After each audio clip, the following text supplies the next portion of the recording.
नमस्कार, आदाब। मैं आबिद अंसारी आपके सामने कुछ ऐसी कहानी को लाना चाह रहा हूँ, कुछ ऐसी बातों को रखना चाह रहा हूँ जो किसी टीचर, माँ बाप और घर परिवार से जुड़े हुए व्यक्ति की बात है। उन्होंने अपने जीवन में एक शिक्षक की जीवन जिया है। उन्होंने अपने जीवन में कितनों की जिंदगी को आबाद किया है, कितनों को उन्होंने शिक्षा और ज्ञान दिया है। ऐसे व्यक्ति माननीय व्यक्ति हैं जिनको एक बार झारखंड सरकार के द्वारा प्रखंड स्तर पे उनको सर्व शिक्षा का पुरस्कार भी दिया गया और उन्होंने इतना अच्छा काम किया, उन्हें नगद पुरस्कार और कागजी पुरस्कार दोनों तरफ से नवाजा गया है। उस शिक्षक से हमने आज बात की है, उनसे उनकी आने वाले समय और बीते हुए समय की कुछ बातें हमने उनके जुबानी में की हुई है। आपको बताना चाहते हैं कि उनकी आज जिंदगी ऐसे गुजर रही है जैसे वो अपने जीवन को जिस हिसाब से जिए थे, बनाए थे, वो जीवन आज उनके साथ नहीं चल पा रहा है। उनके 3 लड़की थी, तीनों लड़कियों को उन्होंने शादी किया। एक लड़का था, एक लड़के की शादी की और शादी करने के बाद जब बेटा पुतोह बड़े हो जाते हैं ना, कहा जाता है कि जो नया आता है उसे परोसा जाता है और जो पुराने होते हैं उसे छाड़ दिया जाता है। कुछ इसी तरह से उनके जीवन में बीती हुई है। आज उनके माँ बाप औलाद के लिए तरस रहे, पुतोह के लिए तरस रहा है, अपने बेटे के लिए तरस रहा है, लेकिन उनकी पुतोह, उनके बेटे जो हैं आज उन पे ध्यान नहीं दे रहे हैं और उनके जीवन को जो कि अच्छे तरह से जीना चाहिए था वो आज उनको वो जिंदगी नहीं मिल पा रही है। जो जिंदगी का उन्होंने कल्पना किया था वो आज उस कल्पना के हिसाब से उनको ये जीवन नहीं मिल पा रही है। आज हम जानते हैं सिराज सर आए हुए हमारे साथ मौजूद है। वो उनके बारे में कुछ विख्यात बताएंगे और हम दोनों मिलके उनके जीवन के बारे में उनकी जुबानी से कुछ सुनेंगे। आइए सिराज सर, आप बताइए अपनी जुबानी। नमस्कार, आदाब, जोहार। मैं सराजुद्दीन।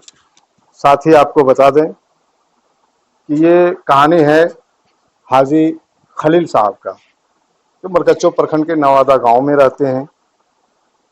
खलील साहब एक शिक्षक हैं। मैट्रिक पास होने के बाद 26/6/1981 में उनको नौकरी मिला शिक्षक के तौर पर, और वो प्रथम ज्वाइन किए बरकट्ठा में और लगभग वो 34 वर्ष नौकरी किए। प्रथम जब वो नौकरी में बहाल हुए थे तो उनका वेतन था 210 रुपया। 210 रुपया से वो शुरुआत किए थे, मैंने महीना वेतन पा रहे थे। इसके बाद वहां से समय गुजरते गया, कुछ उनका मानदेय बढ़ते गया। लगभग 34 साल वो नौकरी किए। नौकरी से रिटायर हुए वो 2015 में, 28/2/2015 में वो रिटायर हुए। लगभग 34 साल वो नौकरी कर चुके थे। उनका 3 बेटी है, 1 बेटा है। 2 बार वो उम्रा कर चुके हैं, 1 बार हज कर चुके हैं। साथ ही आपको बता दें कि उनके अब जो जीवन में गुजर रहा है, जहां उनको रिटायर होने के बाद सुख शांति चैन से जीना चाहिए था, वहीं उनको पंचायती, थाना वगैरह करना पड़ रहा है। क्योंकि जो उन्होंने अपना जीवन में जितना कुछ भी आय किए थे, घर द्वार इंशाअल्लाह बहुत अच्छा बना हुआ है, लेकिन उनका जो पुतोहू है, उनका जो बेटा है, शायद उनके हिसाब से नहीं चल पा रहे हैं, या जो भी हो, उनका जिंदगी अब 2 मियाँ बीवी अपना रह रहे हैं, खा रहे हैं, पी रहे हैं, और जो पेंशन का पैसा मिल रहा है उसी से अपना उस जिंदगी बसर कर रहे हैं। आइए कुछ जानते हैं। हाजी खलील साहब जब ये शिक्षक थे तो इनको सम्मानित भी किया गया ईमानदारी का। किस तरह से आपको सम्मानित किया गया था? हाँ, झारखंड सरकार द्वारा हमको प्रखंड स्तरीय बेस्ट शिक्षक के रूप में प्रशस्ति पत्र और नगद पुरस्कार देकर सम्मानित किया गया था। कितना नगद पुरस्कार दिया गया? अब 5,000 नगद साल और नमस्कार, आदाब, अस्सलाम वालेकुम, जोहार झारखंड। दोस्तों, मैं आज ऐसी कहानी आपके साथ जोड़ने वाला हूं इस चैनल के माध्यम से जो कि रोजमर्रा के जीवन में चलती है। और हर एक दूसरे के घर में ये कहानी दोहराया जाता है। ये कोई नई कहानी नहीं है, ये पुरानी कहानी है। लोगों को एक दूसरे के सामने लाने के लिए इस चैनल के माध्यम से आपसे आज मैं वार्तालाप कराने वाला हूँ खालिद साहब से। और खालिद साहब अपनी जुबानी बताएंगे इनके साथ क्या बीत रहे हैं। और हमारे साथ जुड़े हुए हैं सिराज सर, वो बताएंगे इस कार्यक्रम का सारा होस्ट करने वाले हैं, आज वो होस्ट करेंगे। और हम दोनों इनकी कहानी को आज आपके सामने पेश करने वाले हैं। अभी हम हैं मरकच्चो प्रखंड के नवादा गांव में और हमारे साथ बैठे हुए हैं हाजी खलील साहब। और ये हाजी साहब 26/6/2081 में मतलब मैट्रिक पास करने के बाद इन्होंने शिक्षक के तौर पर नौकरी ज्वाइन किए थे। कहाँ ज्वाइन किए थे? हम शुरू में किए थे बरकट्ठा बरकट्ठा में सिलाडी। फर्स्ट ज्वाइनिंग इनका हुआ था। इसके बाद विभिन्न स्कूलों में इन्होंने कहाँ कहाँ आप? वहाँ से फिर हम डोमचांच नवाडी, डोमचांच नवाडी, नवाडी के बाद फिर यहाँ नवाडी मरकचो, नवाडी मरकच्चो नवाडी वन में, नवाडी वन मरकचो। नवाडी वन मरकच्चो। और आप रिटायर नवाडी से ही किए थे? जी हाँ। हाँ। और ये रिटायर हुए थे मतलब 28/2/2015 28/2/1915 में। 2015 में।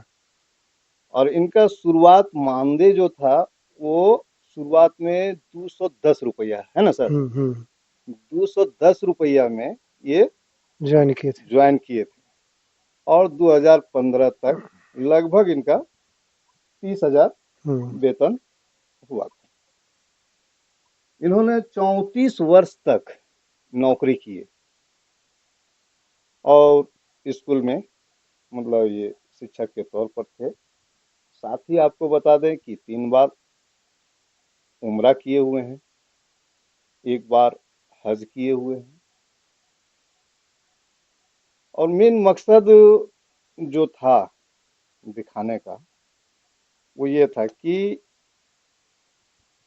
अल्लाह ताला सभी को मतलब हिदायत दे।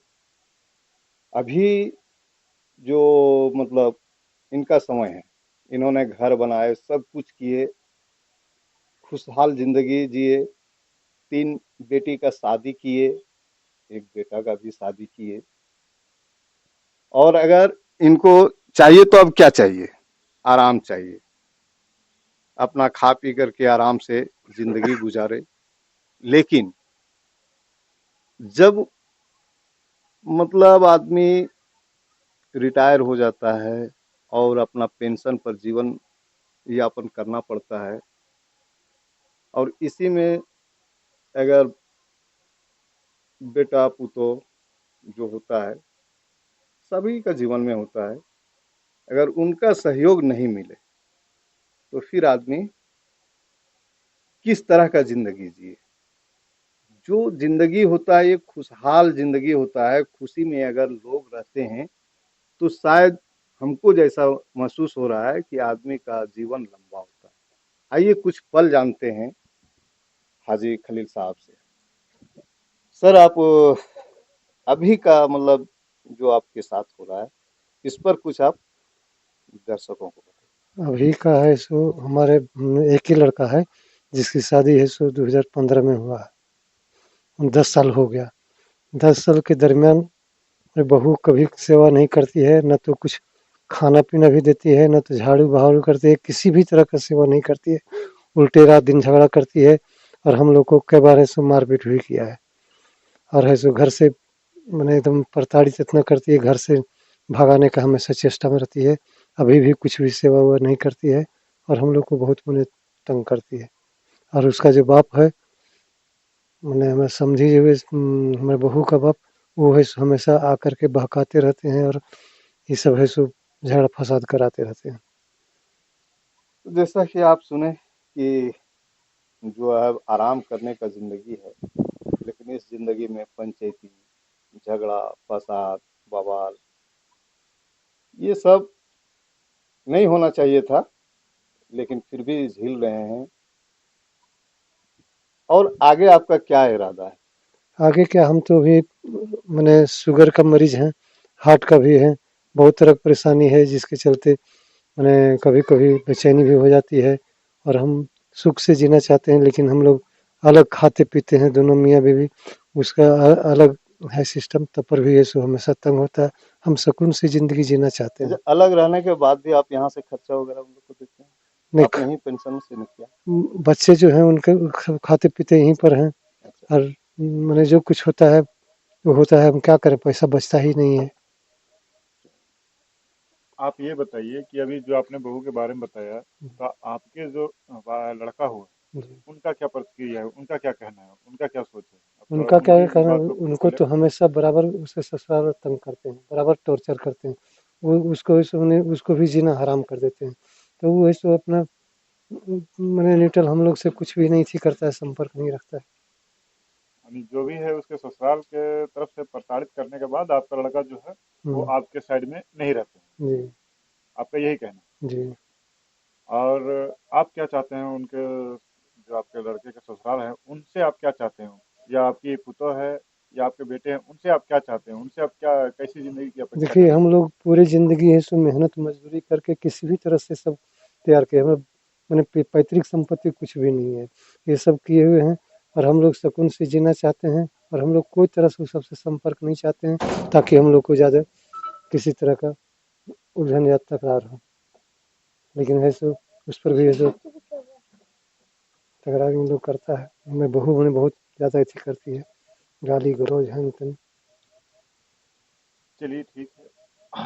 मैं ये कहना चाहता हूँ आप सभी को कि मैं अपने चैनल के माध्यम से आपसे मैं इस वीडियो के व्हाट्सएप में आपसे ये कहना चाहता हूँ कि एक माँ बाप जो होते हैं अपने बच्चों को किस हिसाब से सिरजते हैं, और सिरजने के बाद उसको जवान शादी ब्याह करते हैं, शादी ब्याह करने के बाद जब बाप बूढ़ा हो जाता है, माँ बूढ़ी हो जाती है, तो लड़कों का क्या प्रतिक्रिया होता है, लड़कों का क्या फर्ज होना चाहिए, या उनके पुतोह का या उनके बहू जो होते हैं उनका क्या फर्ज होना चाहिए, ये समाज में हम लोगों को एक शोध करने की विचार करने की बात है।